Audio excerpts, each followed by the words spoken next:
एक दिन एक अमीर आदमी भगवान शिव के दर्शन करने के लिए मंदिर में गया। इस अमीर आदमी ने बहुत ही महंगे जूते पहन रखे थे और उसने ऐसा भी सुना था कि इस मंदिर में अक्सर चोरी होती रहती है। इस वजह से उसका मन नहीं हुआ कि वह अपने कीमती जूते वहां बाहर छोड़कर चला जाए। जूते पहनकर वह मंदिर में नहीं जा सकता था और उसे ऐसा ही बाहर छोड़कर वह जाना नहीं चाहता था। अब वह करे तो क्या करे, वह बड़ी दुविधा में पड़ गया था। थोड़ी देर सोचने के बाद उस अमीर आदमी ने मंदिर के बाहर बैठे एक भिखारी से बात की। अमीर आदमी ने उस भिखारी को अपने जूते संभालने के लिए दे दिए। भिखारी भी उसके जूते संभालने के लिए राजी हो गया। फिर वो अमीर आदमी अंदर मंदिर में पूजा करने के लिए चला गया। पूजा में बैठे बैठे उस अमीर आदमी के मन में ख्याल आया कि भगवान ने कैसी विषम दुनिया बनाई है। मेरे जैसे कई लोगों के पैरों में कीमती जूते पहनने लायक बनाया है, लेकिन उस बेचारे भिखारी जैसे अनगिनत लोगों को रोटी खाने के लिए भी भीख मांगनी पड़ती है।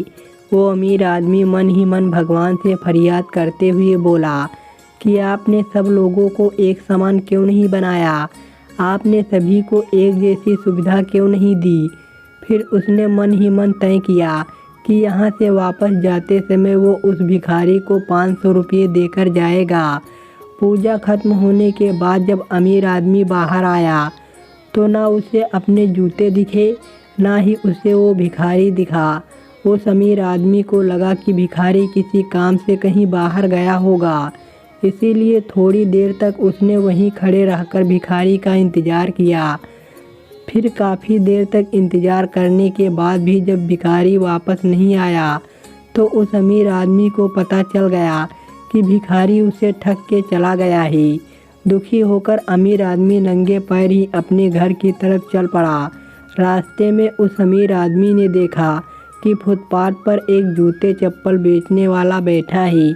अमीर आदमी एक जोड़ी चप्पल खरीदने के लिए उसके पास पहुंचा। वहां पहुंचते ही उस अमीर आदमी की नज़र उसके जूते पर जैसे ही पड़ी, अमीर आदमी पहचान गया कि ये उसी के जूते हैं। पूछने पर बेचने वाले ने पहले मना किया, लेकिन बार बार पूछने पर और दबाव देने पर उसने माना कि यह जूते उसे एक भिखारी 500 रुपये में बेच कर गया है। अब वह अमीर आदमी बिना चप्पल खरीदे मुस्कुराते हुए वहाँ से अपने घर की तरफ नंगे पैर ही चला गया। उसे भगवान से की गई अपनी फरियाद का जवाब मिल चुका था। उसे समझ में आ गया था कि जब तक लोगों के कर्म एक जैसे नहीं होते तब तक सब एक समान नहीं हो सकते।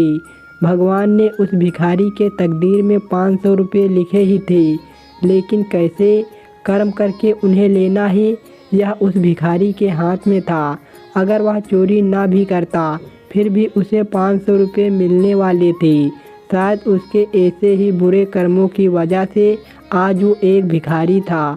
कहानी अच्छी लगी हो दोस्तों तो लाइक और सब्सक्राइब करिए। धन्यवाद दोस्तों।